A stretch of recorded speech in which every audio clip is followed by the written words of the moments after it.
there'd have to be a catch in it somewhere, and this one was the Empire State Building of catches. Lupino just pumped up and dying to go 15 rounds with a mutant alligator. And then he started this spooky monkey talk, straight from a bad dream. Mine. I have tasted the flesh of fallen angels. I've tasted the devil's green blood. It runs in my veins. I've seen beyond the world of skin, the architecture of blood and bow and arrow.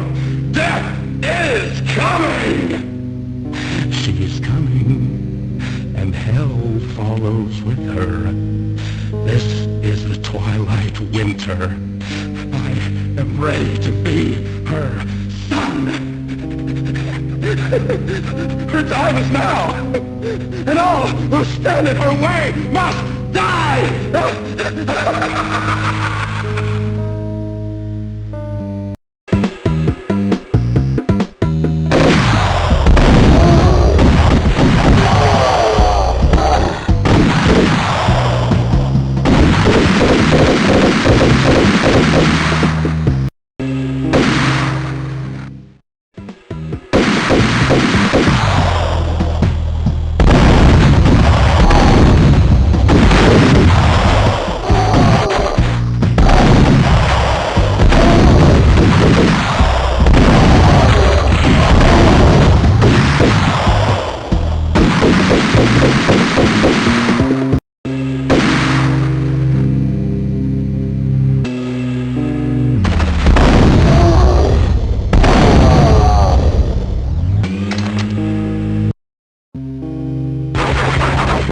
Finally went down.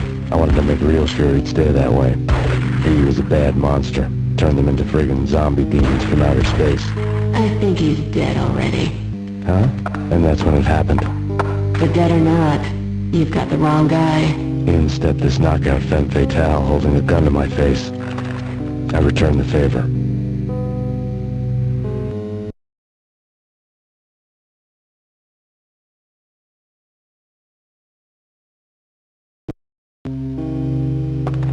Lisa Punchinello was the Don's wife. Mona Sachs. Lisa's evil twin. Your safety's off, evil twin. You might hurt someone with that gun of yours. Lisa's the damsel in distress. I'm the professional. I'd blow you away without batting an eye. Sure, and you can check out my credentials splattered all over this joint. Jack couldn't have framed you. Not the state he was in. We're after the same slime bag. Angelo Quinchinello's the one who murdered your friend and framed you with it. You know this for a fact? I've got my sources. I don't have a clue these days. I just shoot them as they come. Who put a contract on the Archfiend? This one's mine. I hate the guts of that sadistic wife-beater. Why not pool our bullets for this one? I thought you'd never ask. My finger was starting to twitch. How do you like your whiskey? I'm easy, as long as you don't try to slip me a Mickey. You're a real angel, Max. It was good stuff. Tasted sweet as honey going down. Nothing personal. Can't risk you going berserk and getting me to kill.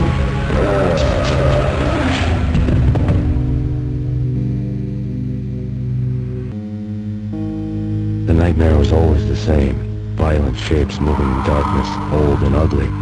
The killer's mad laughter was a riddle filled with wicked innuendo. Somewhere, the baby was crying.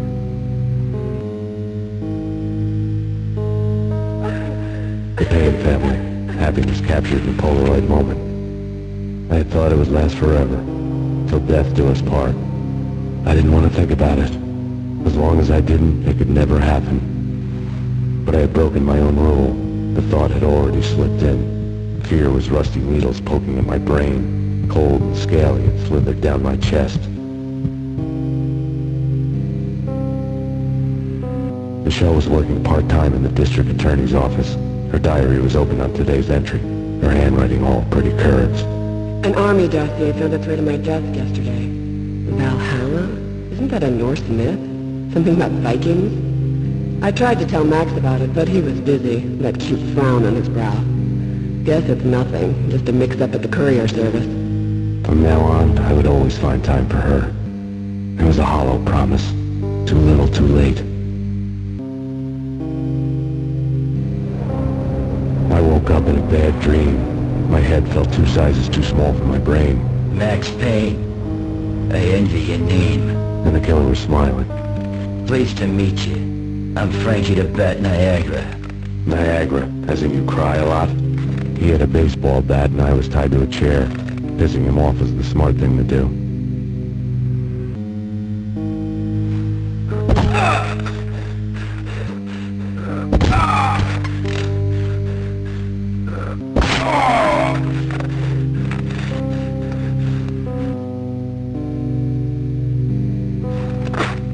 Nothing wrong with a little laugh now and then. Take me, for example. I love to watch cartoons. Cartoon violence is a fascinating thing. Let's take a break. I need to take a leak and maybe grab a cold one at the bar. Don't worry. I'll be back to finish this off. And then, it's checkout time. You pay, you bastard. He swaggered out, and the door clanged shut behind him, locks clicking into place. Everyone makes mistakes. Mine hadn't been to crack jokes about the goon with the bat. He'd have cracked my skull regardless. It hadn't even been to trust a girl with a gun.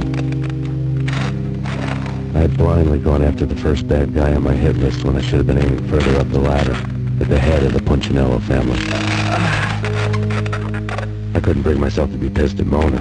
Guess I had a soft spot for her pretty face.